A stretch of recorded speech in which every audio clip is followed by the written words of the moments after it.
Hi students, please welcome to the Physics Wala channel. Yes, in UMEED NEET English batch, in today's class, we are going to discuss about the 12th standard first chapter of your NCRT, that is electric charges and fields. Electric charges and fields. Okay, before going to see what are the topics we have to learn, what are the important formulas we have to practice as many times as possible to answer the maximum number of questions from this particular chapter. Let us analyze the weightage of this particular chapter for your NEET entrance examination. Okay, so see here, whenever we come across the weightage of this chapter, so actually the electric charges and fields and potential and capacitance together called as electrostatics, and from this electrostatics you can expect two questions or three questions every year. That means we cannot say confidently from this chapter you will get the two questions, from the potential capacitance you will get two questions. So now and then the ratio will keep on changing, but on an average from the past 10 to 15 years of neat paper analysis, we can say, or we can give the weightage approximately two questions from this particular chapter. But whenever we observe the past 5 years NEET papers, almost all every question from this particular chapter will be easy. Happily you can answer those questions, and if you learn whatever the points we are discussing in today's class, and if you practice those problems, okay, and those models especially. So let us have, in this session we are going to discuss about the synopsis is nothing but some important points or important concepts what we have to keep in our mind. Okay, and later we have to discuss mcqs also include previous year's questions. Okay, I hope you can enjoy learning, and you can practice the formulas, and you can start solving the MCQs. Then definitely happily you can answer those questions with confidence, I can say that. Okay, so let's start our session. What are the important points? First of all, what is this electrostatics? So please make a note of these points here. Theoretically, you can expect any type of question from this chapter. So electrostatics is nothing but the branch of physics which deals with the charges at rest. It deals with the charges at rest. Is it clear? And later, what are different types of charges or different types of charges? So before going to see the different types of charge, so what is a charge? What is a charge? Charge is nothing but the inherent property. Charge is nothing but the inherent property of certain materials, of certain particles like electron, proton, alpha particle, beta particle, etc. Okay, by virtue of which it can attract or repel the other particles. Is it clear? So that is the meaning of a charge. Not every particle, certain particles like electron, proton, alpha particle will have inherent property like a charge, by virtue of which it can attract or it can repel the other particles. Okay, that is called as a charge. And later we have to understand what are the types of charges. So see here, whenever we consider the types of charges, we have to understand the scientist by the name Franklin has discovered the two charges discovered the two charges, and he has named us conventionally as a positive charge and negative charge, positively charged particle and negatively charged particle. Is it clear? Discovered the two charges. First one we can say positively charged body, positively charged body. So how can you define this positively charged body here? Positively charged body, it is nothing but nothing but the body or the particle with the deficiency of electrons, deficiency of the electrons. The body with the deficiency of electrons is said to be positively charged body, said to be positively charged body. Okay, and later we can say that what is a negatively charged body here? How can we define this negatively charged body? Negatively charged body, the body with the excess number of electrons, the body with the excess number of electrons, excess number of electrons is said to be negatively charged body, said to be negatively charged body. Is it like that we can classify the two different types of charged body. One is positively charged body, the body with the deficiency of the electrons, and the other one is negatively charged body, the body with excess number of electrons is said to be negatively charged body, negatively charged body. Okay, and see here, how can we, or what are the important properties, what are the important properties of charge, what are the important properties or basic properties of a charge, basic properties of a charge.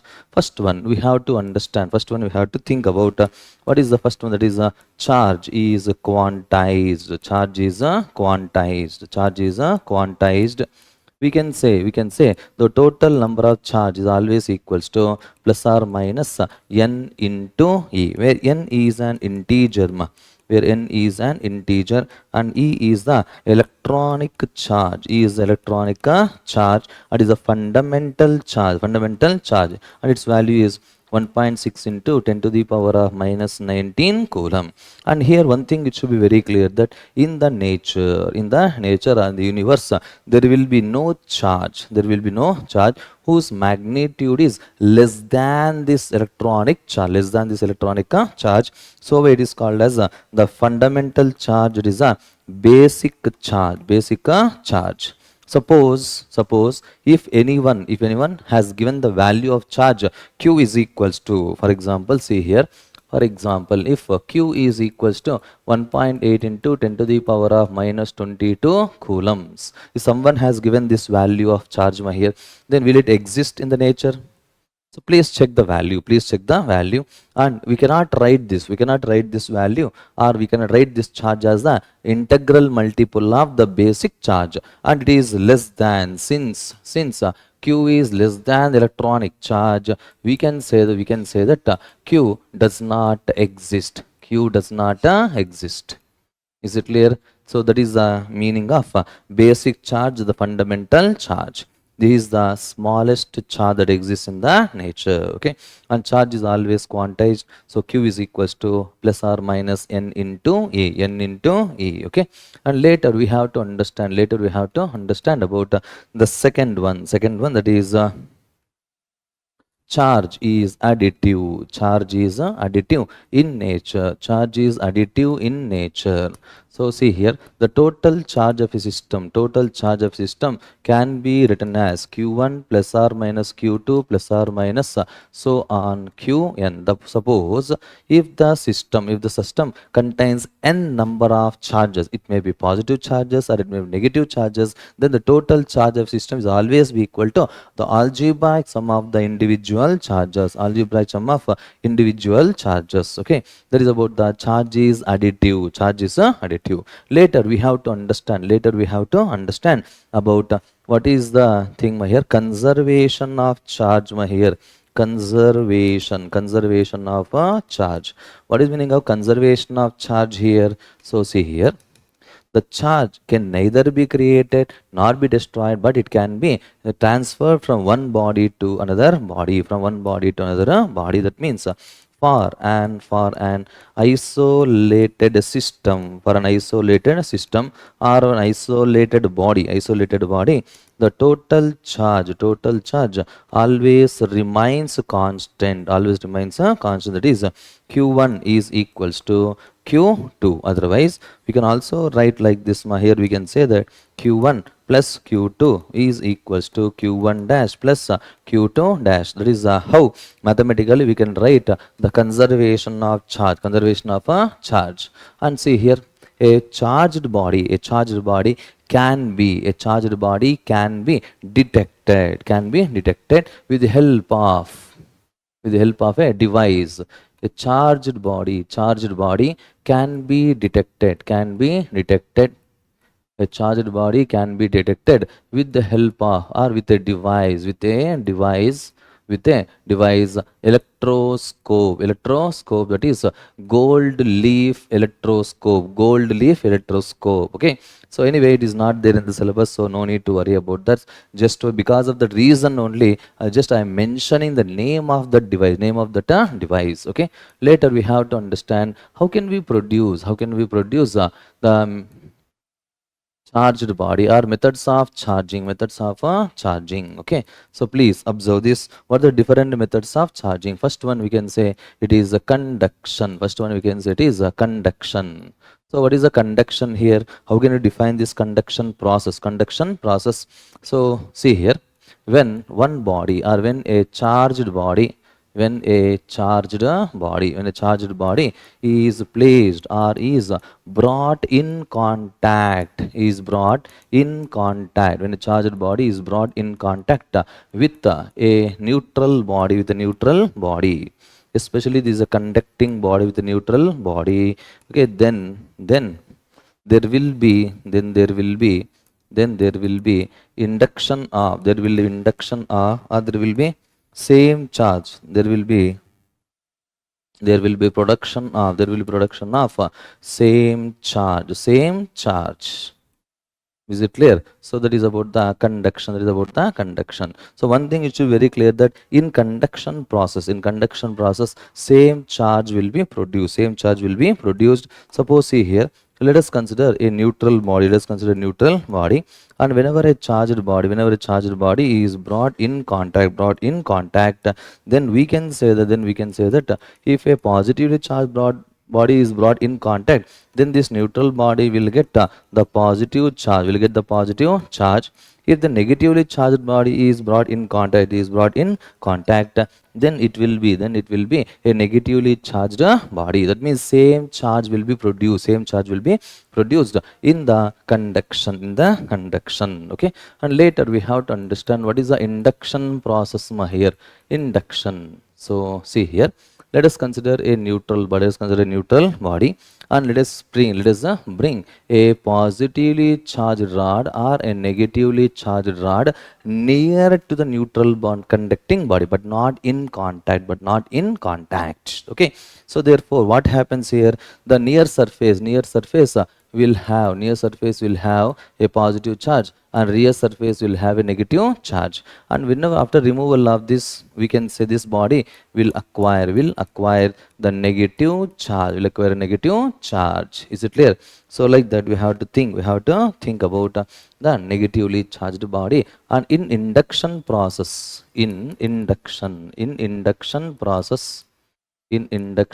opposite charges are induced. Okay, so please make sure this is an example. Okay, if I bring a positive charged body in near to it but not in contact, have understood the induction process, the process in which a charged body is brought near to a conducting body but not in contact. Okay, just an example I have given to you.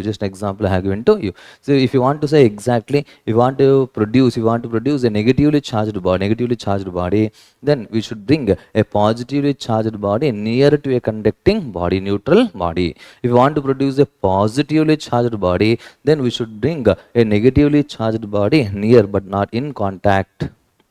So that is about the induction. That is about the induction. And third one, we can say it is friction. We can say it is a friction. Okay. So see here, when one body is rubbed, when one body is rubbed against another body,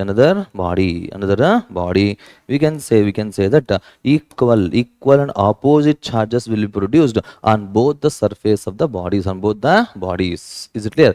On the surface of both the body there is a friction. That is how we can produce the friction, or we can produce the charge by friction. Okay, so later we have to understand another important property, that is like charge, okay, repel each other, like charges repel each other, and unlike charges attract each other. Is it clear? So please make sure about these things here. These are the important basic properties of charges, basic properties of the charges. And one more thing, these are the methods used to produce the charged body, and these device which is used to detect the nature of a charged body, whether it is a positively charged body or a negatively charged body. Okay, later we have to understand about Coulomb's law. Okay, so please observe this. What the Coulomb's law says: whenever we consider two charges Q1 and Q2 separated by some distance r in air or vacuum, then there will be a force of attraction. There will be force of attraction, or the force of repulsion. There will be force of attraction, or there will be force of repulsion, and that force is called as electrostatic force. Okay, so what is F? F is called as electrostatic force. F is called as a electrostatic force, and that F is equals to, or we can say that F proportional to Q1 Q2 inversely proportional to R square. So by removing the proportionality, I can write some equality with some constant, that is 1 by 4 pi epsilon naught into Q1 Q2 divided by R square.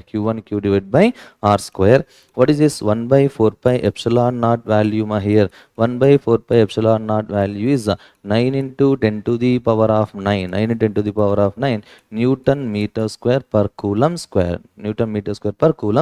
Okay, and later we have to understand epsilon naught value is 8.854 into 10 to the power of minus 12 Coulomb square per Newton per meter square. That is about the epsilon naught. Epsilon naught is called as absolute permittivity, or permittivity of free space or vacuum. Its value is 8.854 into 10 to the power of minus 12 Coulomb square per Newton per meter square. Okay, so like that we have to think about this Coulomb's law. Okay, I hope it is clear to you. Any confusion you can ask. What is F? F is called as electrostatic force. Okay, and see here, suppose in any medium, whenever we consider any medium, then we can say F can be written as 1 by 4 pi epsilon, let us say F dash, otherwise F medium we can write, 1 by 4 pi epsilon into Q1 Q2 divided by R square. So if you rewrite this value here, 1 by 4 pi epsilon naught into epsilon R into, we can say, Q1 Q2 divided by R square. What is this epsilon R? Epsilon R is nothing but epsilon divided by epsilon naught. We can say it is relative permittivity.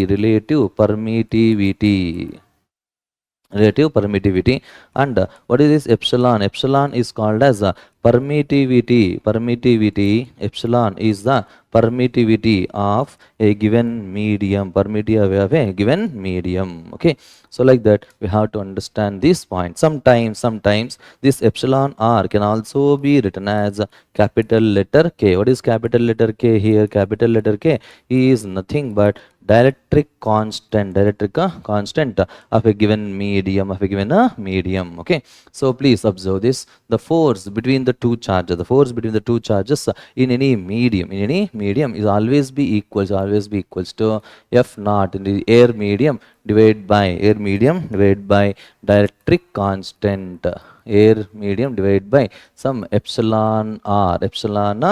Okay, so that is the relation we have to keep in our mind, so that we can save our time. That means whenever we take the two charges initially in the air medium and later it is in some other medium, the force between the two charges will get decreased by its dielectric constant times. Okay, so like that we have to understand about these points here. So whenever we plot the graph, by taking the force between the two charges and the distance along the x-axis, then the graph will be a non-linear, that is rectangular hyperbola, because f is inversely proportional to r square, no.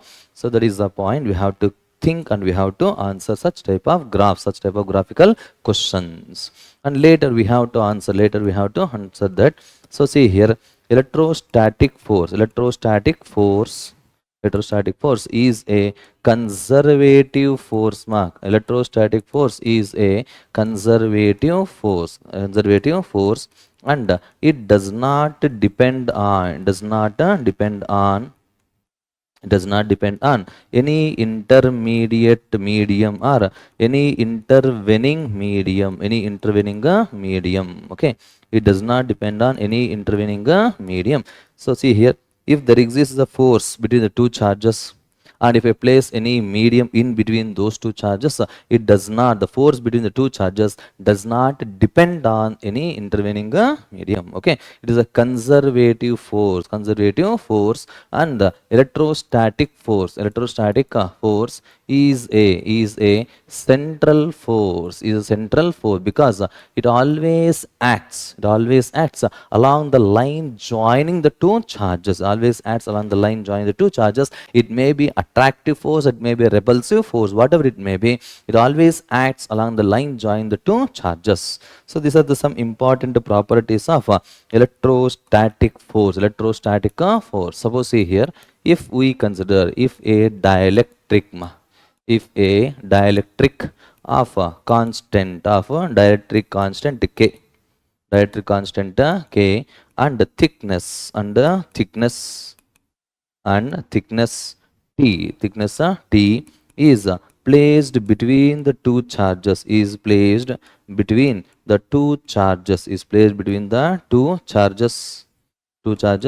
then the force between the two charges is given by, the force between the two charges is given by, so please have a look here. Let us consider this. Q1 is one charge and Q2 is another charge. Initially they are separated by some distance r, and if you place any dielectric medium having the constant K and the thickness T, then what is the effective distance here? Then effective distance will become equals to r minus T plus T root K. Therefore the force of attraction, there may be a force of attraction when the two charges are unlike charges. When the two charges are like charges, then there will be a force of repulsion. Okay, so we can say F is equals to 1 by 4 pi epsilon naught into, we can say, Q1 Q2 divided by R minus T plus T root K whole square. Okay, this is the force between the two charges when a dielectric having the thickness T and constant K is introduced between the two charges. So these are all the formulas what we have to learn and what we have to practice as many times as possible. So that is about the electrostatic force between the two charges by Coulomb's law, okay. Later we have to understand, principle of superposition principle. So what is this principle of superposition says? See here, whenever you consider a group of charges, let us say Q1, Q2, Q3, so on, Q4, and so on, Qn. Then what is the net force? What is the net force acting on the first charge? What is the net force acting on the first charge? Okay, so we can say that the force on the first charge, is equals to, F1 net is always equals to, we can say that the force on the first charge due to second charge, okay, plus the force on first due to third charge, plus so on the force on, okay, first due to nth charge, that is the principle of superposition. So while applying the principle of superposition, we have to take care of the direction of the forces, and in simple case, so please observe this. In simple case, we'll take only the system of three charges. Let us say system of three charges. Let us say this is Q1 and this is Q2 and this, let us say this is Q3. Is it clear? So see here, observe this. Q1 and Q2 are separated by a distance of R12 and Q2, Q3 are separated between R23 and Q1 and Q3 are separated by distance of R31 or 13. Anyway, we can write R13. So what is the net force? What is the net force on the third charge? How can we write this? So please observe this. Whenever you consider what is the force on the third charge due to first charge, and this is the force. Let us assume all the charges are positive in nature, then we can say that what is the force on the third charge due to second charge, and let the angle of inclination between these two charges be theta. These two charges will be theta, and let us say this is the F1 and this is called as F2, and the resultant force is given by, or it is calculated by using vector law of parallelogram law of vector addition. We can say that the resultant force is equals to, that is magnitude of resultant force is equals to the square root of F1 square plus F2 square plus 2 F1 F2. We can say that 2 F1 F2 into cos theta. What is the theta here? Theta is the angle between the two forces, we can say. So this is how we can apply, and observe this. What are the different cases we have to learn? Suppose when the first case, when theta is equals to 0 degree, that means when the F1 and F2 are in same direction, when F1 F2 are in same direction, then we can say that the resultant force Fr is equals to F1 plus F2, okay. And second case, when theta is equals to 90 degree, that means when the two forces are acting perpendicular to each other. Let us say this is F1 and let us say this is F2 force, and the angle between them is 90 degree. Then we can remember all these things from here. Square root of F1 square plus F2 square. We have to keep these points in our mind. Suppose, and later we have to think if F1 is equals to F2 is equals to F. If the magnitude of both the forces are same, and theta is equals to 120 degree, then we can say that the resultant force can be written as F1 or it is equals to F2, either F1 or F2. That is about the principle of superposition. Okay, I hope it is clear to you and you are understanding each and every point. Later we have to think about what is the electric field. So see here, what is electric field in simple way? We can say if there is a charge capital Q around this charge, there is some region up to which this charge can exerts its force of attraction or repulsion, or simply we can say its influence. It's a influence that is called as the electric field. And this electric field can be measured with the help of a quantity, electric field intensity. So please observe this. What is the electric field intensity? Electric field intensity. So please listen to my words denoted by capital letter E. Capital letter E. Suppose if you want to know what is the field, electric field intensity at some point P, there we will place a test charge Q naught, okay. And whenever it is at a distance of r from the source charge, capital Q is called as a source charge and Q naught is called as a test charge. Q naught is called a test charge. Therefore, there will be a force, let it be capital F. The electric field intensity can be as force per unit charge. Is it clear? Therefore, electric force can be written as E into Q naught. Okay. So what is the SI unit of this electric field intensity here? SI unit is Newton per Coulomb. Okay. So that is about the electric field intensity, and this is electric force due to electric field, field. And here we have to make a note. That is, suppose see here, if the charge is a positive, then we can say that F is equals to plus E into Q. That means electric force. See here, what is the direction of electric field intensity? Electric field intensity will be along the direction of electric force, okay. And if the charge is negative, then F is equals to minus E into Q. Is it clear? So regarding to this statement, very simple example.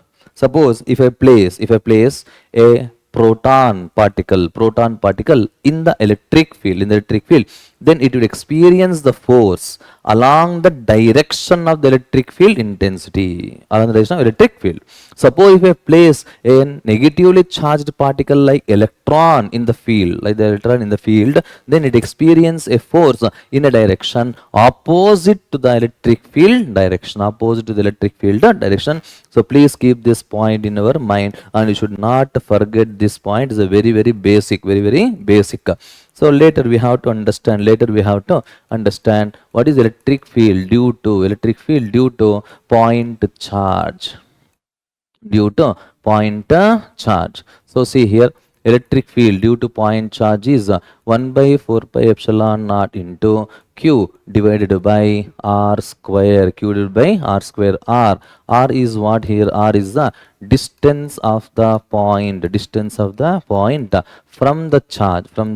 So from this we can say that electric field intensity is inversely proportional to the square of the distance. That means as we move away from the charge, the electric field intensity decreases.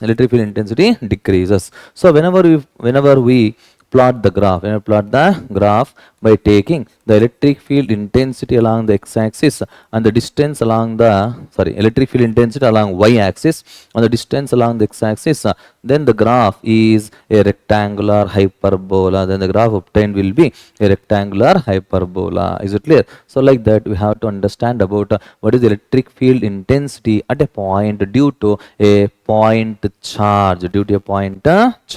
Okay. Now later we have to think about so how can we imagine the electric field in a given region? For that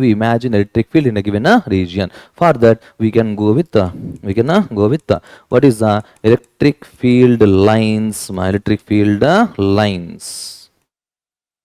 So please observe this. How can we define the electric field lines? We can say the imaginary lines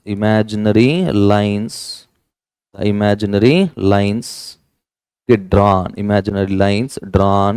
along the path followed. Imaginary lines drawn along the path followed, along the path followed, along the path followed by the positive test charge, by a positive test charge, by positive test charge. Okay, that is the electric field line definition. And later, see here, electric field lines, electric field lines do not form closed loops. It do not form closed loops, here. Is it clear? And they start from, we can say, positive charge. They start from positive charge and end at a negative charge. End at negative charge. Okay, and later we can say that the tangent drawn at a point, tangent drawn at a point, okay, to the electric field line, will give the direction, will give you the direction of electric field, at that point, Later we can say that no two field lines intersect each other. Is it clear? Later we can say that more larger the number of lines, larger the number of lines,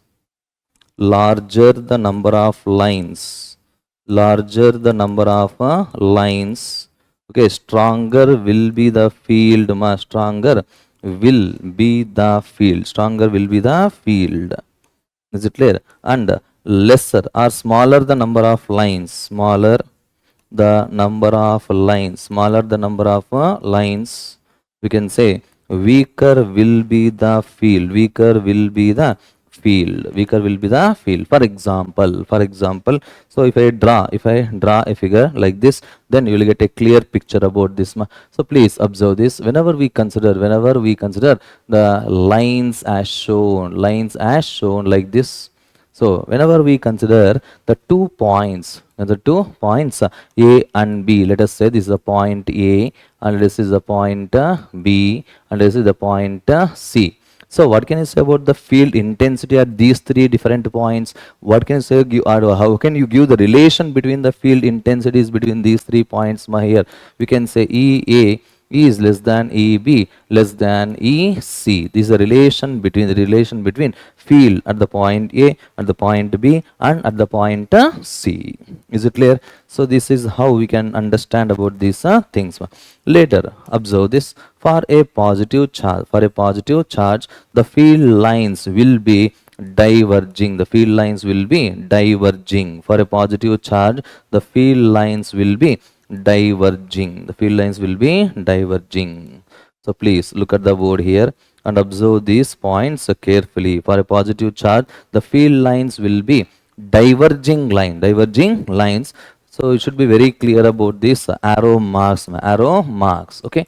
And when you take a negative charge, the field lines will be converging. The field lines will be converging. So please observe the diagram carefully. This is a field line. This is how we can plot or we can observe the field lines due to individual point charges. And suppose if we take equal positive charge and equal negative charge, then how will be the field lines here? Field lines always travels from positive charge and ends at negative charge. Is it clear? So please look at the board carefully. So like this, we have to think and we have to answer the diagram based question related to field lines. Okay. Later we have to think about suppose if I take capital Q is capital Q is one charge and small q is another charge. For example, we can say capital Q is greater than small q. That is, the magnitude of capital Q is greater than the magnitude of small q. Then how to represent this graph? Both are like charges. Imagine both are like charges. Then the field lines, observe this. Then the field lines are as shown in the figure. The field lines are as shown in the figure. So see here, whenever we consider the larger magnitude charge, we can say that there will be large number of lines. There will be large number of lines. But whenever you consider smaller charge, when you consider the smaller charge, there will be less number of line. Like this, we have to identify which is greater charge and which is smaller charge. And see here, the region where there are no field line, it is said to be null point. That is, the net electric field becomes equal to 0. At this point, we can say that the net field becomes equals to 0. Okay, so like that, we have to think and we have to answer such type of questions based on electric field lines. Just I have given some few examples. Suppose if I take both the charges are negative charges, then the diagram will be same, but the arrow marks will be inward. That is a converging. Okay, that is a difference. And later we have to think about what is the principle of superposition. But anyway, instead of learning the whole principle of superposition, let us say how to calculate the electric field intensity due to system of two charges. Okay, let us say there are two charges. Let us say Q1 and Q2, and let P be a point. Which is at a distance of R1 from the first charge, R2 at the second charge. Then see, observe this. E1, what is E1 here? E1 is the charge, E1 is the field due to the first charge. Okay, I will write the diagram properly. So please observe this. If P is a point, so field is always along the line, and it acts away if it is a positive charge. If the charge is a negative charge, then the field at a point will be towards the charge. Please keep this point here. And later observe this. If E2 is the field due to second charge, and E1 and E2 are differed by some angle theta, let us say here. So what is the resultant? How to calculate the resultant electric field intensity here? We can see ER is equals to square root of E1 square plus E2 square plus 2 E1 E2 into cos theta Okay, there is a resultant electric field intensity at a point due to two individual charges. Okay, I hope it is clear to you.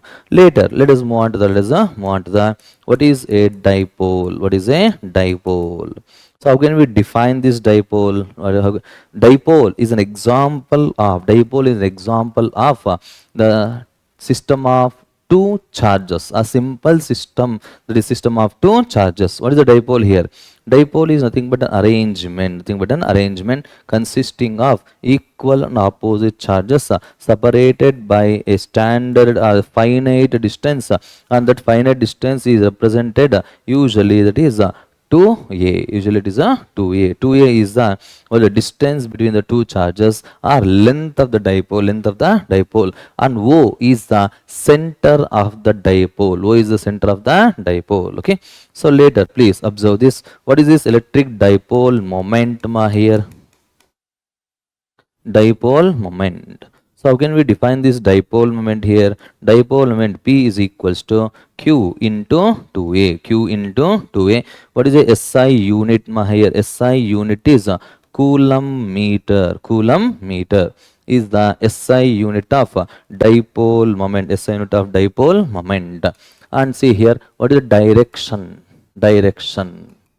Direction is always from, direction is always from, we can say that negative charge is always from negative charge to positive charge, negative charge to positive charge. Dipole moment is always directed from negative charge to positive charge. Is it clear? So that is about the electric dipole and dipole moment.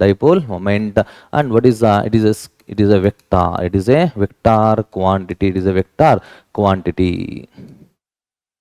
It is a vector quantity. We have to keep that point in our mind also. So later we have to think about. So see here, whenever we consider an electric dipole which consists of two equal and opposite charges, let O be the center. Let us say this is the axial point. Therefore, what is the electric field along the axial line? We can write it as 1 by 4 pi epsilon naught into 2p into r divided by r square minus a square whole square we can write. Okay. So please make sure about these things here. And later in vector form, if you want to write in vector form, we can write electric field along the axial point is equals to 1 by 4 pi epsilon naught into 2 into p vector dot unit vector divided by r square minus a square whole square. This is the how we can write. The electric field along the axial point due to a dipole. Okay. So from this we have to understand. So what is the angle?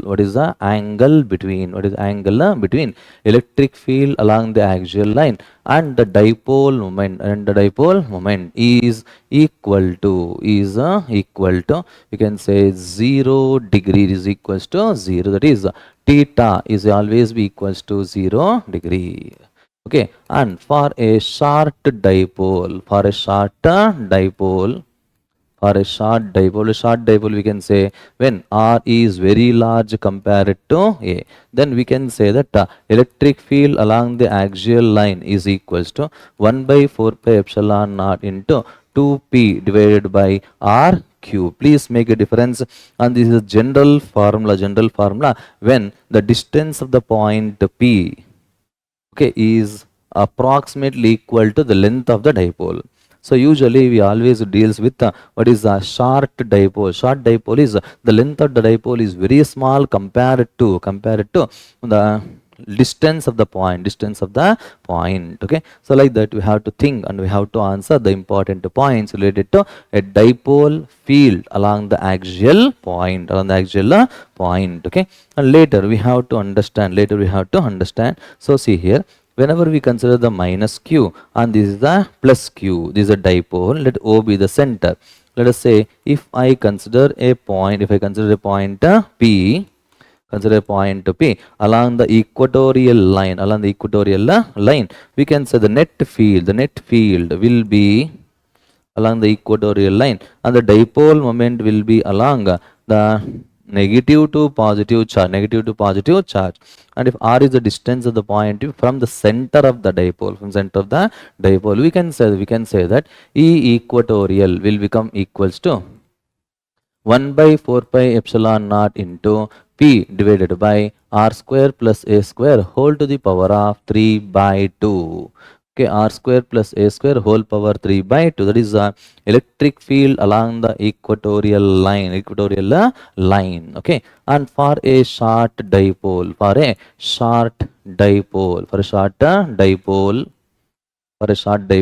we can say E equatorial will become equals to 1 by 4 pi epsilon naught into P divided by R cube.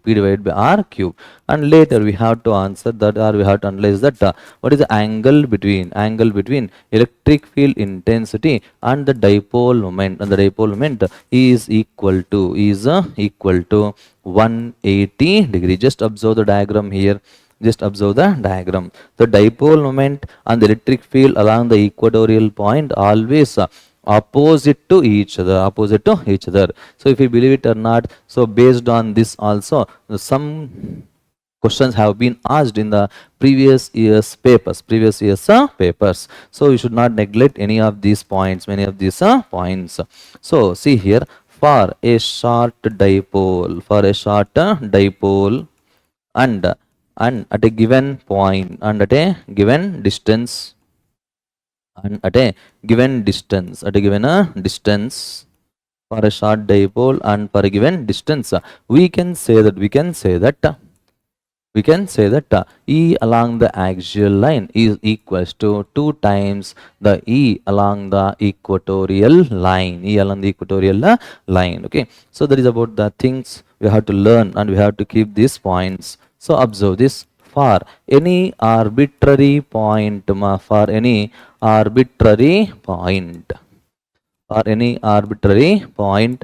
to a dipole, let us say this is a minus q and this is a plus q. Let's say if we consider a point, p from the center, let O be the center here. Let this is making some angle theta with the dipole moment, okay. Then we can say that what is electric field at some point. We can say that E at any point is equals to 1 by 4 pi epsilon naught into P divided by R cube into root of 3 cos square theta plus 1. 3 cos square theta plus 1. Okay, that is the electric field at a point, at a arbitrary point due to dipole. Okay, so later sometimes, suppose see here, for example, how to calculate the resultant dipole moment of the two dipoles For example, let us take there are 2q charge, and this is minus q and this is minus q, and this arrangement is said to be quadrupole. Is it clear? The arrangement of these charges is said to be quadrupole. So please observe this. Whenever we consider this plus 2q, this is a plus q and this is a plus q, we can divide. Therefore, this and this will become one dipole, and this will become another dipole. So please observe this. This is one dipole moment. So dipole moment is always directed from positive charge to negative charge, no? But anyway, I will rewrite this diagram. So please make sure you are understanding this point. This is minus 2q, and this is the plus q and this is the plus q. Is it clear? We can split this minus 2q as minus q and minus q. Therefore, we can say that there will be one dipole like this. This is the P1, and there is another dipole having the dipole moment P2, and theta is the angle between these two dipole moments. Then the resultant dipole moment PR can be written as PR is equals to square root of P1 square plus P2 square plus 2P1 P2 into cos theta and it should be very clear that electric field due to dipole is inversely proportional to the cube of the distance. In case of a point charge, electric field is inversely proportional to the square of the distance. But in case of a dipole, it is inversely proportional to the cube of the distance. Okay, I hope you understood these things clearly. Now later we have to understand about what is the electric flux. What is electric flux? So please observe this.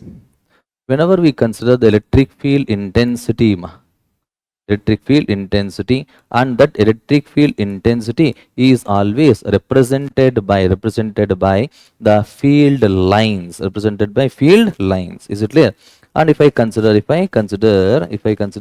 a surface having some area is always represented by the normal vector. Okay, So please look at the board carefully. This is the electric field intensity, and this area is making an angle theta with the electric field intensity. So let's say, so how can we define this electric flux here? Electric flux is nothing but the number of field lines, the number of field lines passing through the given area, okay, is called electric flux, flux. So please make sure about these things here. What is the electric flux? Electric flux is nothing but the number of field lines, passing through a given area, is called electric flux, flux. Okay, I hope it is clear to you. So electric flux usually denoted by phi E and is always equals to the dot product of electric field intensity and area vector. We can say it is E A cos theta. What is the theta here? Theta is the angle between. Theta is the angle between the electric field intensity and area vector. So please make sure you are understanding these points clearly. So what is the SI unit of this electric flux here? SI unit is, we can say that Newton meter square per Coulomb. Many people will go confusion between the unit of electric flux and magnetic flux. Magnetic flux will have the unit Weber, but electric flux do not have the unit Weber. Okay, it is equals to Newton per Coulomb meter square. So what are the cases? So see here, when theta is equal to 0 degree, when theta equal to 0 degree, what is the meaning of this theta equal to 0 degree? Observe this. The electric field lines and the area both are in the same direction, then we can say electric flux is equals to EA into cos 0, that is electric flux is equals to E into A, that is maximum, okay. That means, so please make sure about these things here.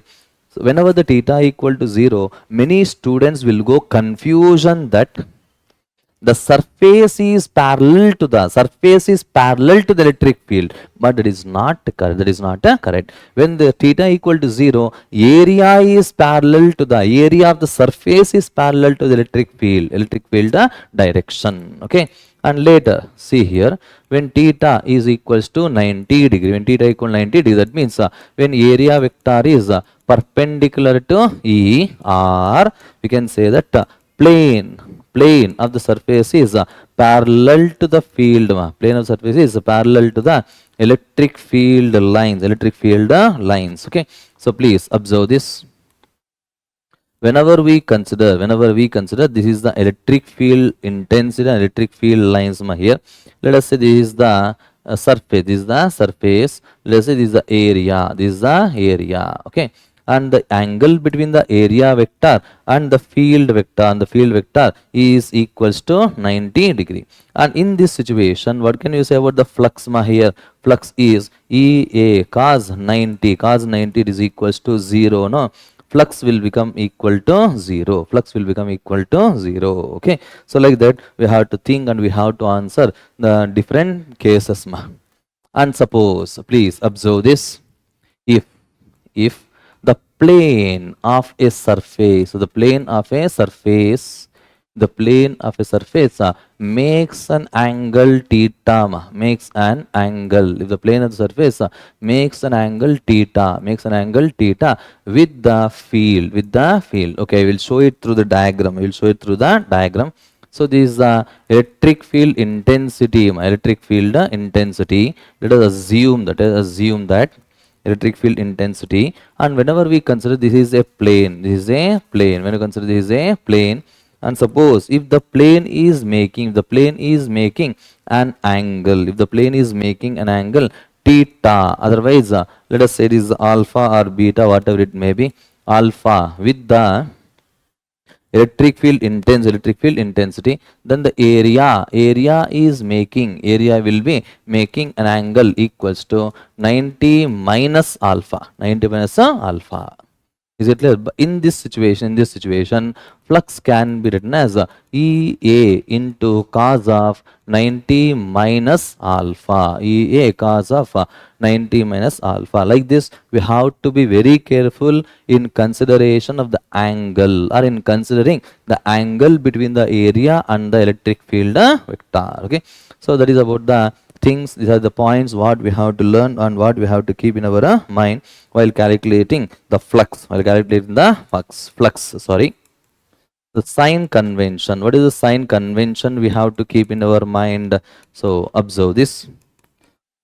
Flux entering the surface, flux entering the surface. Flux entering the surface is taken as negative. The flux entering the surface is taken as a negative. Okay, and the flux leaving the surface, the flux leaving the surface is taken as positive, Let us assume there is a surface. If the field lines, are entering the surface, then it should be taken as negative. And suppose the field lines are leaving the surface, then it should be taken as positive. That is sign convention we have to keep in our mind. Based on the sign convention also, we can expect the questions in our NEET entrance examination. Okay. Later we can move on to the, okay, what is the charge distribution here? Charge distribution or continuous charge distribution. In this first one, we have to think about what is linear charge density. Linear charge density denoted by usually lambda. Suppose see here, whenever we consider a line of charge, where the charges are distributed, from one end to another end, we can say that lambda is equals to, let's say, L is the length of the charge and Q is the total charge. Then we can say lambda is equals to Q by L, and the unit is Coulomb per meter. So from this should be very clear that the charge of a system is always equals to linear charge density into length of the charge, length of the distribution. Okay. And later we have to understand about what is the surface charge density. What is the surface charge density? Usually denoted by sigma. Suppose let us consider an area where the whole charge is distributed, from one end to another end. Suppose see here, capital A is the area of the surface. Q is the charge. Then we can say that sigma is equals to charge by area. We can say Coulomb per meter square. Is the SI unit of charge density, that is surface charge density. And later, third one, we can go with what is the volume charge density. Volume charge density usually denoted by rho. Suppose whenever we consider certain volume, and whole volume is distributed with charge. Then we can go with the volume charge density, that is charge divided by volume, or we can say Q is equals to volume charge density into volume. But usually we have to think that whenever a charge is given to a conductor, or a conducting body, whenever we give a charge to a conductor, a conducting body, then we can say that then it always resides, it always resides only on the surface, only on the surface. It always resides on the surface. Is it clear? So that is about the linear charge density, surface charge density, and volume charge density. That is continuous charge distribution, continuous charge distribution. Okay. Now let us move on to, the next concept. Next concept, that is Gauss law. That is Gauss law. What the Gauss law says? What the Gauss law says? So please make sure about these things here. Gauss law. We can say that flux through the closed surface. Flux through the closed surface. Flux through the closed surface is equal to 1 by epsilon naught times the total charge, 1 by epsilon naught times the total charge enclosed by the surface,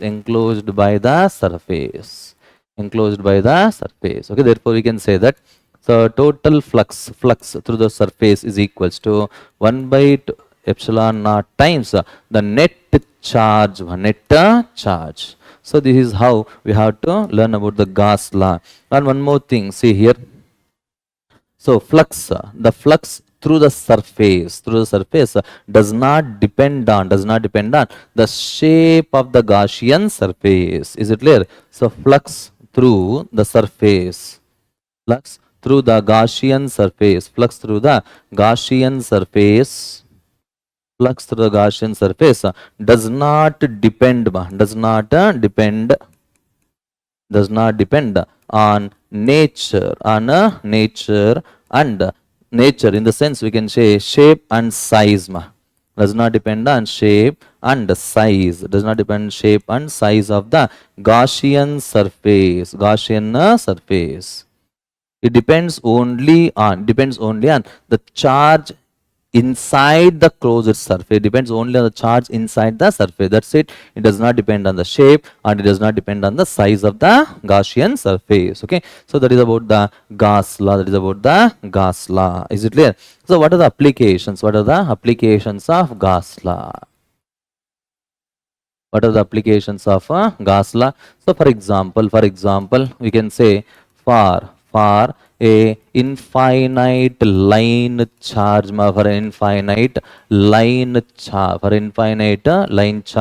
we can say that, so please have a look here. This is a line charge.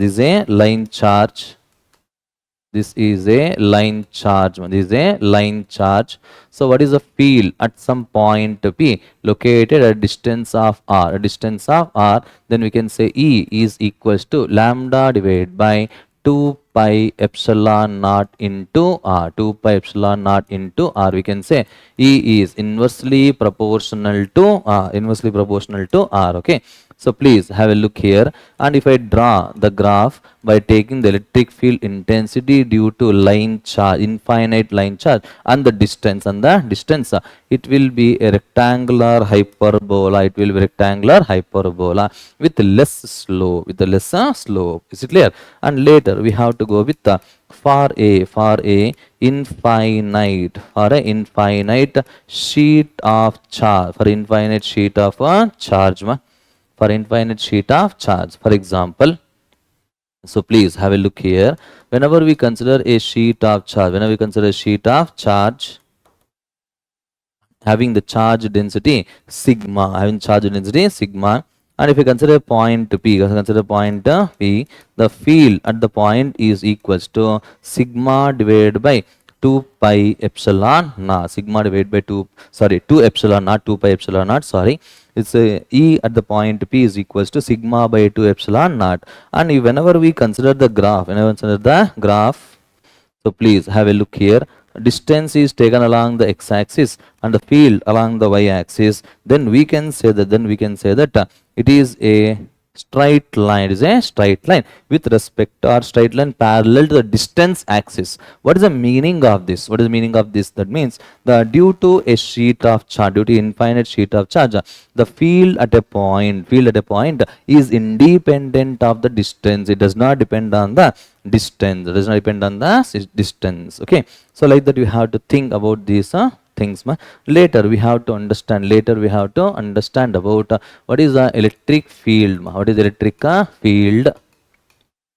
Electric field due to spherical conducting shell. Due to spherical conducting shell. Due to spherical conducting shell. Due to electric field due to spherical conducting shell. Okay, so please have a look here. Please have a look here. Whenever we consider a conducting shell, let capital R is the radius. Let capital R is the radius of the shell. Radius of the shell. We can say that let Q is the charge. Q is the charge. If suppose if the point P is outside, which is a distance of R, then we can say that field outside is equals to 1 by 4 pi epsilon naught into Q divided by R square. That means for a point P which is lying outside the shell will act like a point charge, okay.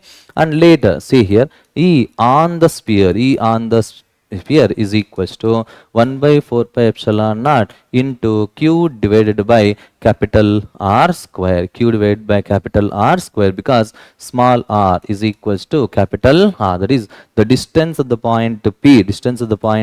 P will be equals to the radius will be equals to radius. Suppose whenever we take the point P inside, we can say inside the shell electric field intensity is equals to 0, because the charge inside the shell is equal to 0. There will be no charge inside the spherical shell. Okay. So therefore, the field intensity inside the shell will become equal to 0. So like that, we have to think and we have to analyze these things. And let us move on to how to calculate the flux. How to calculate the flux? For example, see here, calculation of flux. In different cases. First one, I will take a cone. And whenever a charge is placed at one end, then what is the flux through the cone? What is the flux through the cone? That is the question. So to calculate such type or to analyze such type of things, we have to remember Gauss law. In order to apply Gauss law, we should think that there should be a closed surface, that is a Gaussian surface. So how can we imagine? So please observe this. Imagine a Gaussian surface. Therefore, according to Gauss law, we can say that total flux is always equals to Q divided by epsilon naught. Is it clear? Therefore, we can say what is the flux through the cone here? We can say observe total flux. Total flux is nothing but there are two cones here. There are two cones. Is it clear? So please make sure about this, and this implies flux through the cone is equals to Q divided by 2 epsilon naught. So that is the flux through the through the given cone. Is it R? Through the considered cone, Q divided by 2 epsilon naught. Okay, like this we have to think about these cases. And later, whenever we move on to the cube, let us consider a cube.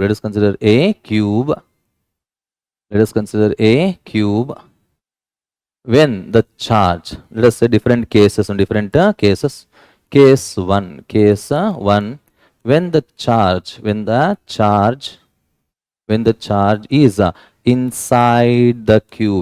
is inside the cube, we can say when the charge is inside the cube, then the flux through the cube is equals to Q divided by epsilon naught. Okay. And case 2, whenever we go with the case 2 here, when the charge, when the charge is on one face, when the charge is on one face of a cube, then we can say that the flux will become equals to q divided by 2 epsilon naught, okay. And later, please observe this third case, case 3. What is the case 3 here? When the charge is at one of the corners, is at one of the corners, then the flux through the cube, is equals to, you can say q divided by 8 epsilon naught, and in the same point, in the same case, what can I say about the flux through the each face of the cube? In the same case, that means whenever the charge is placed at one of the corners of a cube, then what is the flux through? Each face, it is equals to, you can say Fi is equals to q divided by 24 epsilon naught, okay. So like this, we have to analyze, and we have to remember these values. You have to remember these values to answer the few questions based on the electric flux, depending on Gauss law, okay. So these are all the concepts, and these are all the formulas what we have to learn and what we have to practice as many times as possible, to answer the questions, from the electric charges and fields,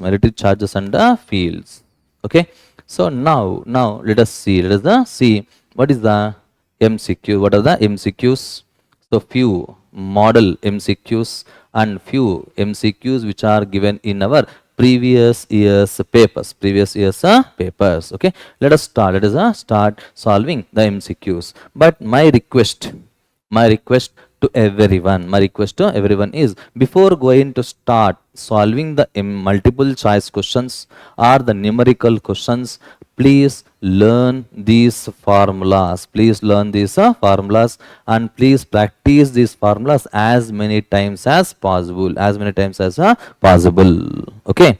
I hope you will do this. Now let us learn about what is the first question. What they have given to us. Please read this question carefully here. 2 point charges A and B having the charges capital Q and minus Q respectively are placed at certain distance apart, and the force acting between them is capital F. Capital F. If 25% of the charge, of A is transferred to B, then the force between the charges becomes, So what they are saying to us, please observe this. Case 1, let us say this is a charge A, that is plus Q, and this is a case 2, that is minus Q, the charge B. So what is the distance of separation? This R. Therefore F becomes equals to 1 by 4 pi epsilon naught into Q, that is Q square divided by R square, divided by R square. Let us say this equation 1, and in the second case, that is 25% of charge is transferred, from where? From the sphere A to the sphere B, Therefore, what is the new charge of A? That is, initially there is a charge capital Q. It is transferred, that is minus 25% of the initial charge. Then if you do simplification, then it becomes 3 by 4 q, 3 by 4 q. So what can I say? A new charge of the sphere B, we can say initially there is a minus q, and 25% of the charge will be received from the charge A, received from charge A. So whenever we do this, then you will get it is equals to minus 3 by 4 q. Therefore, the new force becomes equals to 1 by 4 pi epsilon naught into QA dash into QB dash divided by R square. So please do simplification here. 3 by 4 into 3 by 4. If you take, see, while applying the Coulomb's law, we should consider only magnitude. Okay. So F dash becomes equals to, we can say that 3 by 4 into 3 by 4 into, we can say 1 by 4 pi epsilon naught into q square divided by r square. So F dash becomes equals to 9 by 16 times F. 9 by 16 times F. Hence, we can go with option A as the right answer. Option A is the right answer. I hope it is clear to you. And these are questions. These are all the questions which have been asked not only in the NEET entrance examination and in various state entrance examinations. Okay. Now let us read. Read the next question. Please read the next question. What they are saying to us. Please read the question here. Read the given question, what they are saying to us here. Suppose the charge of a proton and an electron differ slightly. One of them is minus E, and other is E plus delta E, we can say. That means charge of the electron, we can take it as minus E, and the charge of the proton is equals to E plus delta E, If the net electrostatic force and the gravitational force, so see here, if net electrostatic force and the gravitational force between the two hydrogen atoms placed at a distance d, much greater than atomic size, apart is zero, okay.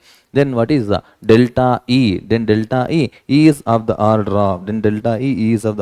of. So how can we do simplification here? Given the mass of the hydrogen is mh is equals to 1.67 into 10 to the power of minus 27 kg, okay. So please think and solve this question, what they are saying to us. So please observe this. So whenever we consider the two hydrogen atom, so one hydrogen atom will have only one electron and one proton. Is it clear or not? Therefore, first calculate what is the charge of each hydrogen. What is the charge of each hydrogen atom? Each hydrogen atom, that is equals to, let us say, Q, charge of the electron plus the charge of the proton. We can say E minus C plus E plus delta E. It becomes equals to only delta E. Therefore, what is the electrostatic force? We can say that is K into Q1. Q1 is delta E and Q2 is also delta E divided by D square. Now, what is the gravitational force? We can say here it is equals to capital G into mass of the hydrogen atom, G into mh square divided by D square. According to given condition, we can say that net force becomes equal to 0. Therefore, how to write this? Net force is equal to 0 in the sense electric force minus the gravitational force must become equal to 0. So whenever we equate these two things, here K into delta E whole square divided by D square is equals to G into mh whole square divided by D square. D square will get cancelled here. So we have to calculate what is delta E whole square. Delta E whole square is equals to G into mh whole square divided by K. Is it clear? What is the K value? K is 1 by 4 pi epsilon naught. No. So just do simplification. Everything you will get it here. So delta E whole square is equals to 6.67 into 10 to the power of minus 11 into mass of the hydrogen 1.67 into 10 to the power of minus 27 whole square divided by what is the K value? K value is 9 into 10 to the power of 9. Therefore, delta E whole square is equals to If you do simplification further here, so please do simplification, then definitely you will get the answer. So approximately delta E becomes equals to, whenever we go with the options here, then it will be equal to, in the order of we 1.6 into 10 to the power of minus 37 Coulomb. Hence we'll get option C as the right answer. Option C is the right answer. Okay, I hope you can do this. So observe this 6.67, 1.6 whole square is 2.56, and into 10 to the power of minus 54. So whenever we do simplification, everything will get cancelled. So finally it will be in the order of 10 power minus 37 Coulomb. Okay. So that is about the excess charge delta E. Okay. I hope you understood this question clearly. Okay, now let us move on to the next question, what they are saying to us. So two identical charged spheres suspended from a common point by two massless strings of length L are initially at a distance D. D is very less compared to L apart because of their mutual repulsion. The charges begin to leak from both the spheres at a constant rate. Okay. As a result, the spheres approach each other with a velocity v. Then v varies as a function of distance x, between the spheres as. So see here. Initially, there are two charged spheres which are suspended as shown like this. So please observe this. These are the two charged spheres which are suspended by two massless springs. So L is the length of the string. Let the distance of separation be, we can say initially it is D. So observe this, because of force of electrostatic force like this, and the weight will be acting in the downward direction. So if this is theta, then this will also become equal to theta. Is it clear? Therefore, whenever we go with this tan theta is equals to opposite side Fe divided by mg. Is it clear? So like that we have to think these things here, these points clearly, and later we have to answer everything. So move on to this point. So whenever we consider this value after certain instant of time, because of leakage of the charges from both the spheres, the distance gets decreased. This is clear. Therefore we can say that Fe by mg is equals to tan theta. What is Fe value here? Fe can be written as q square divided by, we can say, into x square. Distance is after certain interval of time, after certain instant of time, let x is the distance between the two spheres. Let us assume that into mg is equals to, what is the tan theta here? Tan theta is equals to opposite side divided by adjacent side. What is the opposite side? We can say here, after certain instant of time, let us say the sphere will come to here and this sphere will come to here. Let the distance between the two spheres be x. Therefore, tan theta is a semi-vertical angle. Therefore, this distance will become x by 2. Therefore, we can say tan theta is equals to x by 2 divided by square root of L square minus x square divided by 4. Is it clear? So tan theta is equals to opposite side divided by hypotenuse. Is it clear? And they are saying that D is very less. Compared to the length of the string. Is it clear? Therefore, we can neglect S. Since x is very less compared to L, we can neglect this x square by 4. Therefore, what will be remaining here? We can say that kq square divided by x square into mg will become equal to x by 2L. We will get it x by 2L. So whenever we do simplification properly, or whenever we analyze q square will be proportional to x cube. Otherwise, q will be proportional to x to the power of 3 by 2, x to the power of 3 by 2. And they are saying that the charges are leaking, at a constant rate.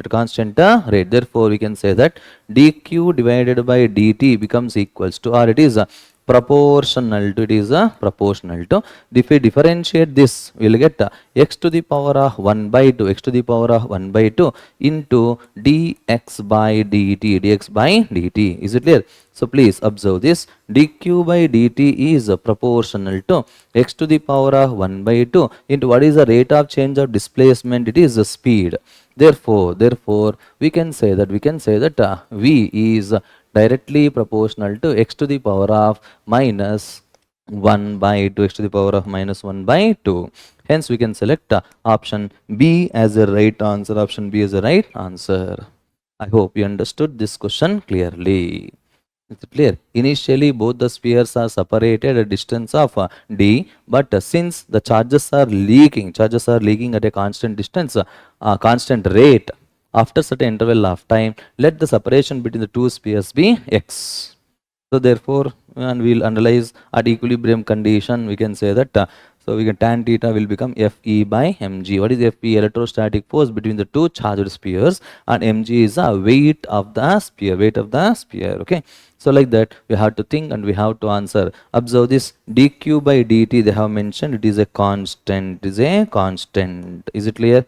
So like this, we have to answer each and every question. So now let us move on to the next question. What they are saying to us. Please read the question. Two positive ions, each carrying a charge q, are separated by a distance d. If capital F is the force of repulsion between the ions, the number of electrons missing from each ion will be. They are asking how many electrons will be missing in each ion. So we know that F is equals to 1 by 4 pi epsilon naught into, we can say q1 into q2, that is q square divided by d square. Okay, is it right? So F is equals to 1 by 4 pi epsilon naught. We can write q can written as n into e whole square divided by d square. So just do simplification here. F is equals to 1 by 4 pi epsilon naught into n square e square divided by d square. I want only n. Therefore, n square can be written as 1 by 4 pi epsilon naught into f into d square divided by e square. So whenever we do simplification, then we will get n is equals to square root of 4 pi epsilon naught f into d square divided by e square. So what is the option we can go with? We can go with option C as the right answer. Option C is right answer. Is it clear? I hope you are understanding and you can easily understand such type of questions. So move on to the next one. What they are saying to us. A dipole is placed in an electric field as shown in the figure. In which direction will it move? So just observe the diagram carefully. Then you can easily answer this question. So see here, this is a dipole. Dipole is nothing but equal and opposite charges. So please look at the board here. Whenever we consider the two different points, since the dipole has a definite length, it will be distributed from one point to another point in the given region. Is it clear? Therefore, we can represent the dipole as AB. But when we consider the point A, the field lines are little bit closer. Therefore, we can say that electric field at the point A is greater than electric field at the point B. Is it clear? Therefore, we can say that the force on the positive charge, will be greater than the force on the negative charge. And as it said and as we discussed in the concepts, that is the positive charge will experience a force along the direction of the electric field, and negative charge will experience a force along the direction opposite to the direction of the electric field. Therefore, we can say that we can say the dipole will move towards the right direction. That means as we move, electric field intensity decreases. Therefore, potential energy also decreases. We can say, therefore, towards the right, as its potential energy will decrease. Okay. So like that, we have to think and we have to answer such type of questions, such type of questions. Now similarly, let us move on to the next question. What they are saying to us. Please read this question. A spherical conductor of radius 10 centimeter has a charge of 3.2 into 10 to the power of minus 7 coulomb distributed uniformly. What is the magnitude of electric field at a point 15 centimeter from the center of the sphere? Okay. So please make sure about this. There is a spherical sphere. What is the radius of the spherical sphere? Let it be capital R. Capital R is equals to 10 centimeter.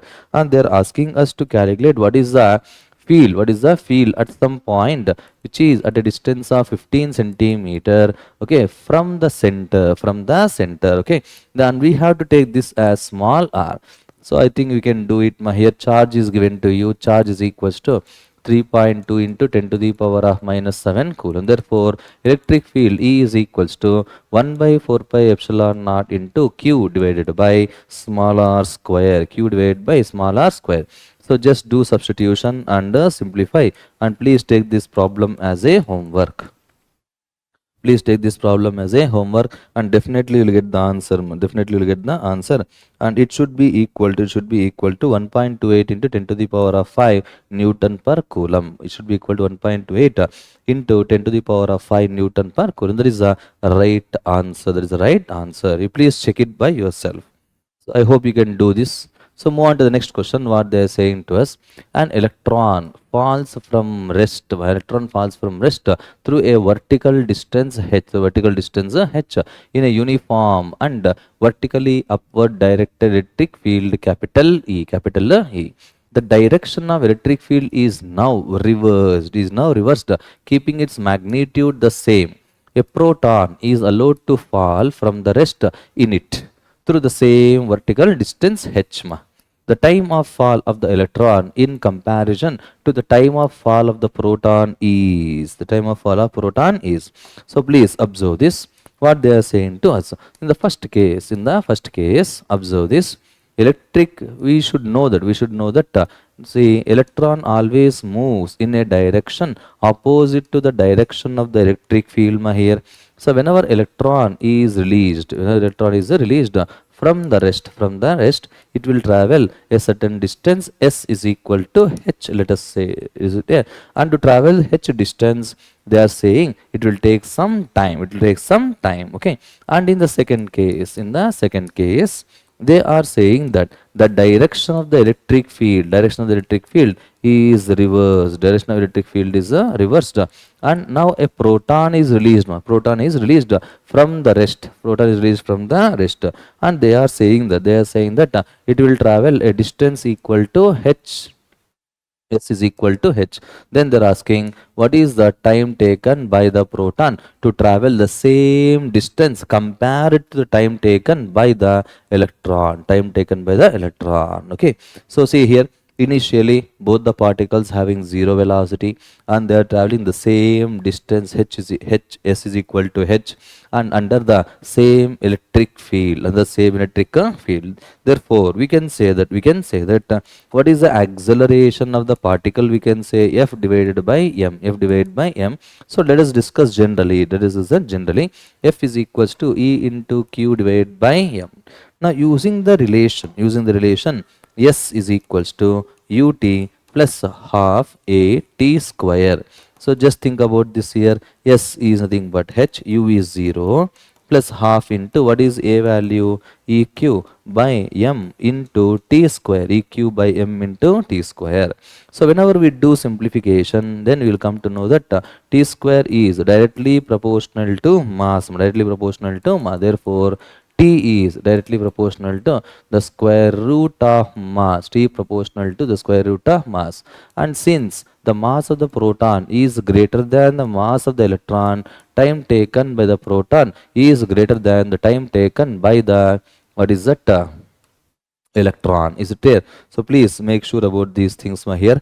Time taken by the electron will be less than the time taken by the proton. And they are saying that time of fall of the electron, they are asking us to compare the time taken by the electron with respect to proton. Okay. Hence we can say option C as the right answer. Option C as the right answer. Okay. I hope you understood this question clearly. Now similarly, move on to the next question. What they are saying to us. A particle of mass m and a charge q is placed at rest in a uniform electric field capital E, and then released. Okay, the kinetic energy attained by the particle after moving a distance y is, what is the kinetic energy attained by the particle? So please observe this. What they are saying, a particle of mass m and a charge q is placed at rest. Since the charge is given a positive charge and it is released in a uniform electric field, whenever a positive charge from the rest is released in an electric field, it experiences a force. Because of that force, it will get displaced. During a displacement, the particle will gain some velocity. Because of that velocity, there will be some kinetic energy. So see here, from work energy theorem, in the first year we have learned the work energy theorem. We can say that work done is equals to the change in kinetic energy, final minus initial. Initial kinetic energy is 0, no? So what is the work done value here? Work done is equals to, you can say, force into displacement. And what is the final? Initial kinetic energy will be 0. Therefore, we can say only kinetic energy. What is this? F is equals to E into Q, and the displacement, what is the displacement, is Y. It is equals to kinetic energy. So kinetic energy becomes equals to E into Q into V, or QEY. Hence we can select option C as the right answer. I hope it is clear to you. Now similarly, move on to the next one. What they are saying to us, a pendulum bob of mass 30.7 into 10 power minus 6 kg and carrying a charge of 2 into 10 to the power of minus 8 coulomb is at rest in a horizontal uniform electric field of 20,000 volt per meter.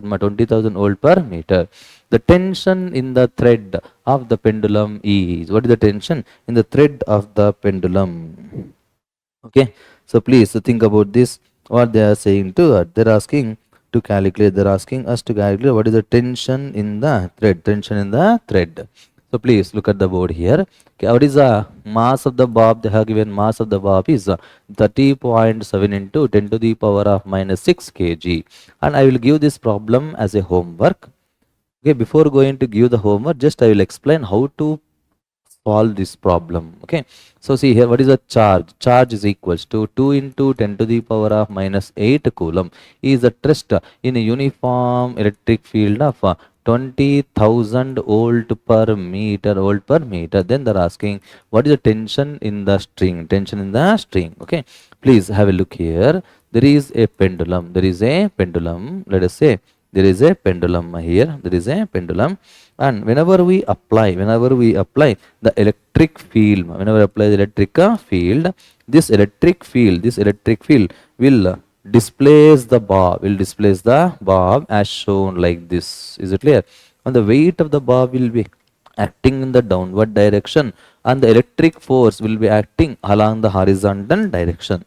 They are asking us to calculate what is the tension in the string. So see here, tension will become equals to the resultant of Fe square plus mg whole square. Is it right or not? See here, the tension in the string should balance the resultant of the weight of the bob and the force due to electric field. Is it clear? Therefore, from the figure, we can say that the tension T becomes equals to the square root of what is Fe? It is nothing but Eq whole square plus mg whole square. So just calculate what is Eq value and mg value and substitute in the equation, then you will get the answer. Okay, I hope you can do this. I hope you can do this. So because of that, I am giving this problem as a homework. I am giving this problem as a homework in the sense I am just asking you to calculate the, what is it here, to calculate what is the calculation. That's it. I am asking you to substitute the values and just do calculations. Okay, and everything I have explained how to approach and how to analyze each and every thing. Okay, and I have given the formula to you also. I hope you can do this. I hope you can do this. So similarly, move on to the next question. What they are saying to us. So see here, polar molecules are the molecules. Actually, this part will come in the electrostatic potential and capacitance. But anyway, I said no, first chapter and second chapter both together called as electrostatics. So sometimes it will get mixed up. It will get mixed up. So no need to worry about that. But anyway, I will explain what are polar molecules in the next video, in the next chapter. So here polar molecules are the molecules having dipole moment, permanent dipole moment. That is a definition. That is a definition of what is this? Polar molecules. Okay. So please make sure you are understanding each and every point. So move on to the next one. What they are saying to us. An electric dipole of moment P is placed in an electric field of intensity capital E. The dipole acquires a position such that axis of the dipole makes an angle theta, makes an angle Q. It is not Q, it is theta with the direction of the field. Assuming that the potential energy of the dipole to be zero, when theta is equals to 90 degree, then the torque and the potential energy of the dipole will respectively be. So what is the expression for potential energy? What is the expression for potential energy and what is the torque? Okay, I missed to explain this concept, this formula. So before going to see this, just go back, and I will explain what is the torque acting on a dipole. Torque acting on a dipole. But anyway, please. Anyway, you will learn dipole once again in the second chapter, electrostatic potential and capacitance. So, okay, please observe this. What is the torque acting on a dipole? Whenever we consider a dipole in uniform electric field, let us say this is minus Q and this is a plus Q. Is it clear? So both the charges, both are of equal magnitude. No, therefore we can say that both the charges will experience a force. Positive charge will experience a force in along the direction of the electric field, and negative charge will experience the same magnitude force, but in opposite direction. Therefore, the net force on the dipole will become equal to 0. But this will make some angle theta with the electric field. That means it will be rotated because of these two equal and opposite forces acting at two different points. Will make the dipole to rotate. That is a torque. Here. What is the torque acting on a dipole? Torque on a dipole tau is equals to, we can say that P E sine theta. Tau is equals to P E sine theta. That is in vector form. We can say that tau vector is equals to P vector cross E vector. That is a torque acting on a dipole. So please observe this. What are the cases? When theta is equal to 0, when theta equal to 0, which implies dipole moment is parallel to electric field, torque becomes equals to 0. That is minimum torque. Minimum torque will be experienced by the dipole. And when theta is equals to 90 degree, what is meant 90 degree? We can say dipole moment is perpendicular electric field. Therefore, torque becomes equals to PE, that is maximum. The torque experienced by the dipole will be maximum when it is placed perpendicular to the direction of electric field. Is it clear? Now, please observe this. What is the potential energy? Potential energy is represented by U, which is equals to minus PE cos theta, minus PE cos theta. That is the expression for potential energy of a dipole in uniform electric field, or you can say it is minus P vector dot E vector, minus P vector dot E vector. Now later we have to understand what is the work done. What is the work done to rotate? Work done to rotate the dipole. Work done to rotate the dipole from theta 1 position, to theta 2 position is given by. So W is equals to PE into cos theta 1 minus cos theta 2. Is it clear? That is amount of work done. That is amount of work done. Where P is the dipole moment, E is electric field intensity, and theta 1 is the initial position of the dipole, and theta 2 is the final position of the dipole. Okay, I hope it is clear to you. That is about the potential energy of a dipole, torque acting on a dipole, and the work done to rotate a dipole.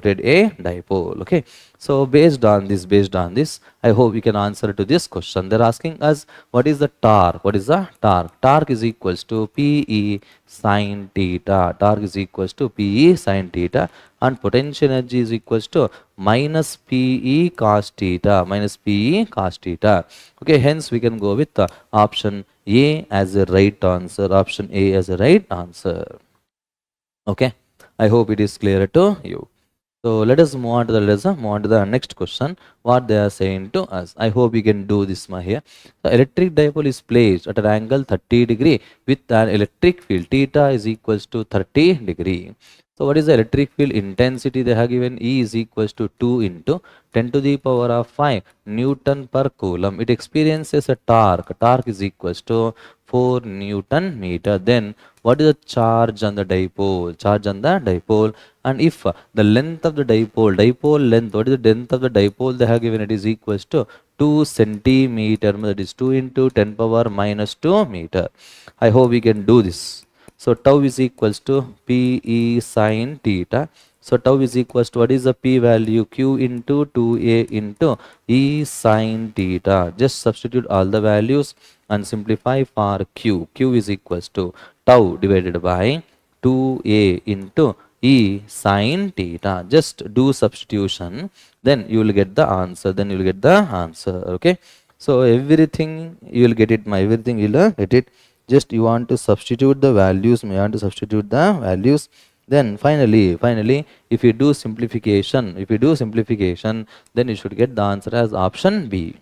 So why? I hope you can do this. Because of that reason, I am giving this problem as a homework. So please try to solve this problem. It is a very simple calculation involved problem. Happily you can do it. Okay. So similarly, move on to the next one. What they are saying to us. Okay, please do this problem. Take this problem as a homework. So what they are saying to us, electric dipole of moment P is lying along the uniform electric field E. The work done in rotating the dipole by 90 degree is. What is the work done? To rotate the dipole by 90 degree. Okay. So initially, if they have not mentioned the initial position of the dipole, then better you take initial position is equals to 0 degree and final position is equals to 90 degree, and use the relation W is equals to PE into cos theta 1 minus cos theta 2. Then you will get the answer. So W is equals to PE cos theta 1 minus cos theta 2. So if you do this, then definitely you'll get the answer as option D. Option D. Happily you can do it. I only solved this problem. So move on to the next one. What they are saying to us.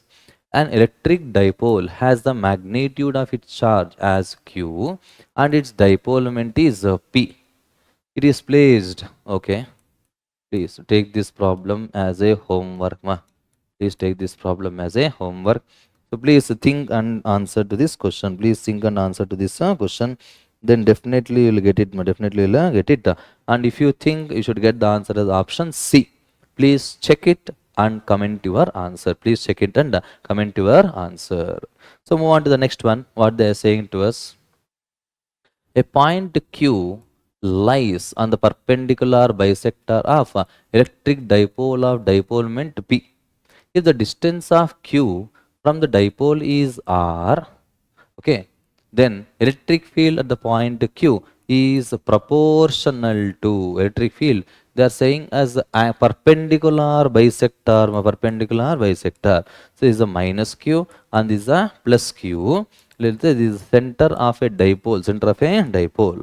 So see here, this is a perpendicular bisector at this point P, which is at a distance of R. We can say along the perpendicular line, we can call that point as equatorial point. Therefore, we know that E along the equatorial line is equals to 1 by 4 pi epsilon naught into P divided by R cube. P divided by R cube.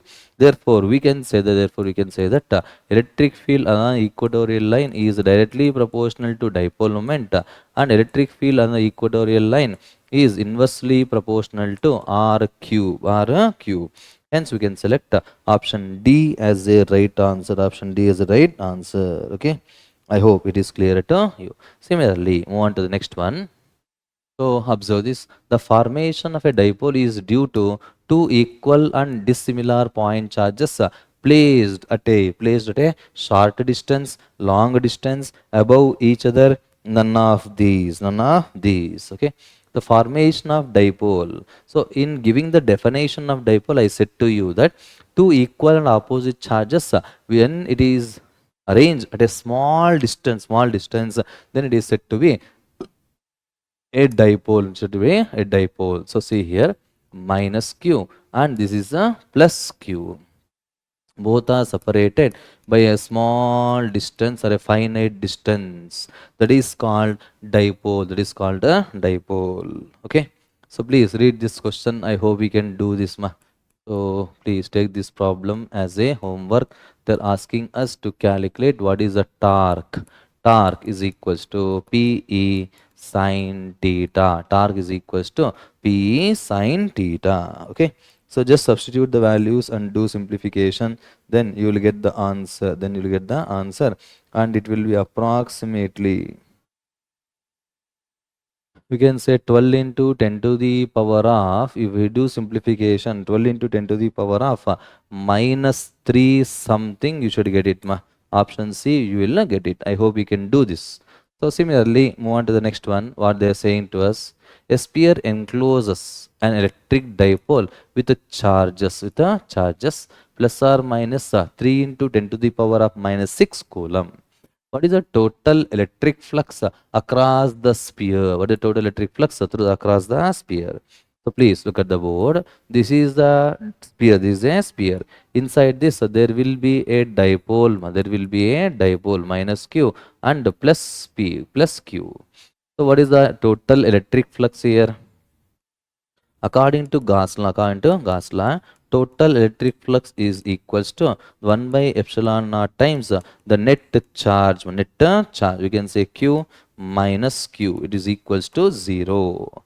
Option B as the right answer. Okay. I hope it is clear to you. Similarly, move on to the next question. What they are saying to us. A hollow metal sphere of radius capital R is uniformly charged. The electric field due to the sphere at a distance from the center is what is it? Due to the sphere at a distance from the center. That means as we move from the center of a sphere, to outward or towards on the surface and outside the sphere, what can you say about the electric field intensity? Okay, so please think about this. Whenever we consider this is the center, let us say capital R is the distance and small r is the distance of the point P outside. And we know that electric field at the center, it is equals to electric field inside is equal to 0. Okay, and electric field on the surface is equals to 1 by 4 pi epsilon naught into q divided by r square, and electric field outside will become equals to 1 by 4 pi epsilon naught into q divided by small r square. Is it clear? Therefore, if you check it, 0 as r increases for r less than r and decreases as r increase for greater than r, because outside the point E is inversely proportional to 1 by r square. That means as the r increases, electric field intensity will get decreased. Hence we can select option A as a right answer. Option A is the right answer. Is it clear? I hope you are understanding these questions more clearly. So please make sure you are understanding these questions clearly. Okay, from the center, at the center it is 0. From the center to the surface also electric field is equal to 0. Okay, but as we move outside the sphere, the electric field intensity decreases. Okay, so move on to the next one. What they are saying to us: a charge capital Q is enclosed by a Gaussian surface of radius capital R.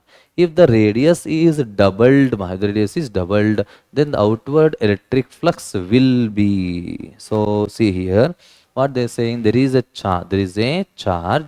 Okay, it is enclosed by a spherical surface of radius capital R, If the radius is doubled, what can you say about the flux? So from Gauss law, what can you answer here? From Gauss law, we can say that flux is equals to Q divided by epsilon naught. That means the flux through a closed surface depends only on the charge. That's it. It is independent. So we can say that flux is independent of what is the shape and size of a surface, as I said in the concept now, shape and size. Hence it remains constant, it remains same. Okay, I hope you are understanding these questions more clearly. So please make sure you are understanding each and every point. Okay, similarly move on to the next question. What they are saying to us, please look at the board. A square surface of side L meter in the plane of the paper is placed in a uniform electric field capital E, acting along the same place at an angle theta with the horizontal. See here, side of the square as shown in the figure. The electric flux linked to the surface in unit of voltmeter is. What is the electric flux? Flux? So whenever you observe the diagram carefully, so please observe this. This is a surface. This is a square surface, and the field is directed like this by making an angle theta with the plane. So from the diagram, we can say that. See, observe this. What is the area? Area can be directed as shown like this. So from the figure, we can say that field is parallel to the face of a square. That means we can say theta between electric field and area vector is equals to 90 degree. Therefore, flux is equals to E A cos 90. So it must be equal to 0. It should be equal to 0. That means no field lines will pass through the surface. No field lines will pass through the surface. Okay. I hope you understood this question clearly. Now, similarly, let us move on to the next question. Let us move on to the next question. What they are saying to us. Please read this. A thin conducting ring of radius capital R is given a charge plus Q. The electric field at the center O of the ring due to the charge on the part AKB of the ring is capital E. See here, due to this part AKB, at the center, the electric field is given as E. And they're asking what is electric field? What is electric field at the center due to the charge on the part ACDB? They're asking what is electric field at the center due to this part ACDB. ACDB. Is it clear? So please observe, look at the board here. We can say we know that for a ring, okay, electric field at the center is equal to 0, So electric field at the center due to whole ring must be equal to 0, Therefore, what is electric field at the center? We can say E of AKB plus E of ACDB, must be equal to 0. And please observe this. Please look at the board here. What is EKB? They have given it is equal to E. It is equals to E plus EACDB must become equal to 0. So whenever you observe this, electric field due to the part ACDB is equals to minus E. What is the negative sign indicate here? Negative sign indicates that the field due to ACDB must be opposite to the field due to EKB, that is along OK, along the direction OK, okay. Hence we can select E. It should be equal to E along the direction KOROK. It is equals to OK. It should be equals to along OK. Okay. I hope it is clear to you, students. I hope you are all understanding each and every point. Now similarly, move on to the next question. I hope we can do this question. So I am giving this problem as a homework. So please check it, and answer to this question. Okay. I hope you can do this. Almost all you should get the answer. A hollow insulated conducting shell. Sphere positive charge of 10 microcoulomb. What will be electric field at the center of the sphere? It must be equal to 0. Give the reason. What is the reason? So that the electric field at the center must be equal to 0. Okay. So like this, we have to answer this question. Similarly, let us move on to the next one. Okay.